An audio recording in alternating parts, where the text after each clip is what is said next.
You're listening to The Time-Saving Teacher from Scattered to Strategic with Allison Howd.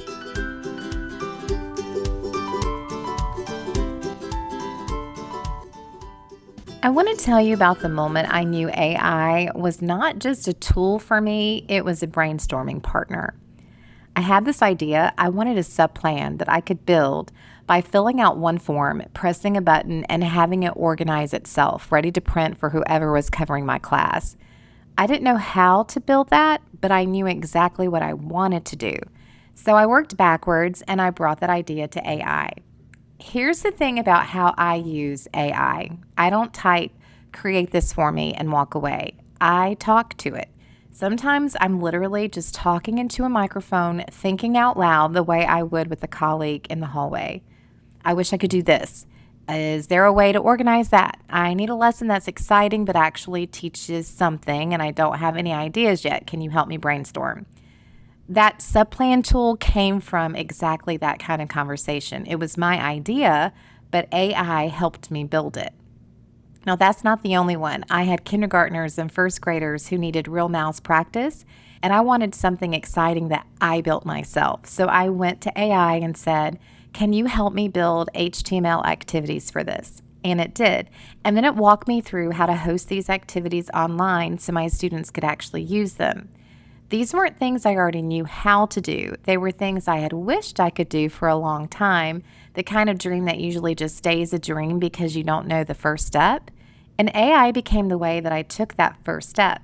So here's where this really clicked for me.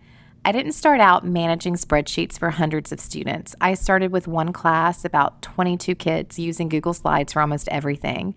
And then my role grew. I ended up teaching technology, not just teaching a second grade class.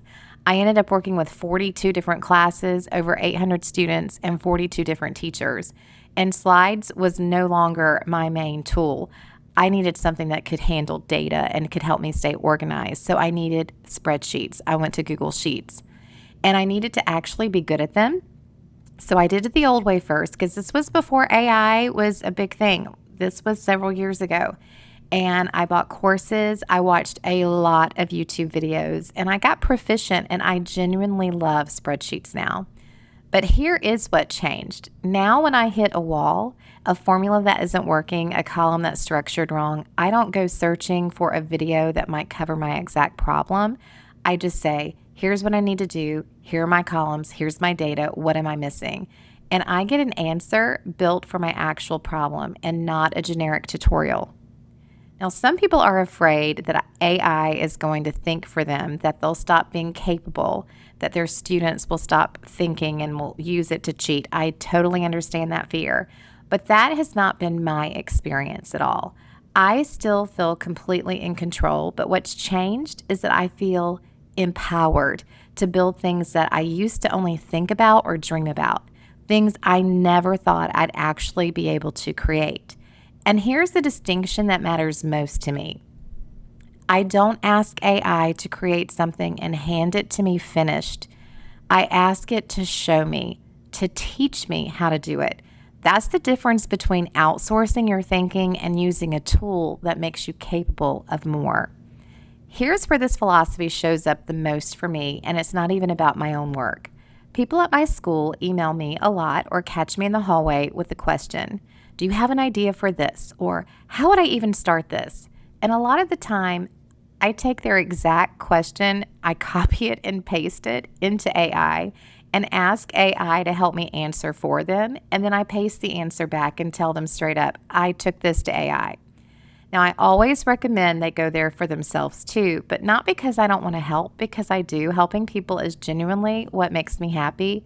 But part of really helping someone is giving them the ability to solve it themselves next time. And here's how I know it's working.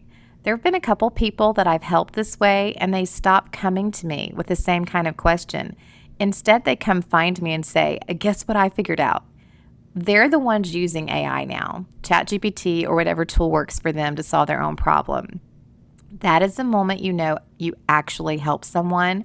Not when they depend on you for the next answer, but when they don't need to ask anymore. And I'll be honest with you, I run 2 monitors and I usually have AI open in a browser on each one. I am multitasking across several projects most days, and if my AI tools go down for a bit, I notice it. Not because I can't function without them, I can, but I've gotten used to moving at a speed and an efficiency I didn't have before, and going back to the old way feels slower now. The same way going back to paper grade books would feel slower after you've been using a spreadsheet. That's not a loss of ability. That's what being empowered actually feels like. Now, if you're curious where to start, it's simpler than people think. You don't need a project in mind. You just need a question or a wish. Next time you catch yourself thinking, I wish there was a way to do this, or is this even possible?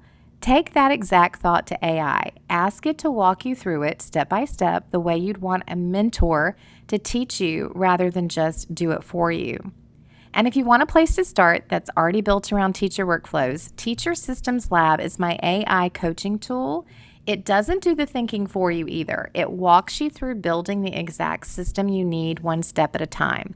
It's called the Teacher Systems Lab, and it's a GPT that lives inside ChatGPT, even the free version. And it's $37, and it's linked in the show notes. But even without that, here's your one thing to try this week. Take one wish, one I wish I could, and ask AI to teach you the first step. That's the whole philosophy. Not do this for me, but show me how.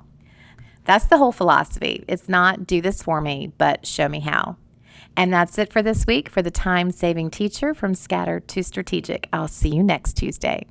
Every episode comes with a free resource to go with it. So you don't just hear the idea, you can actually use it. You'll find today's download linked right in the episode description. Grab it, no email required. And if this episode helped, the best thing you can do is hit subscribe so you don't miss next Tuesday.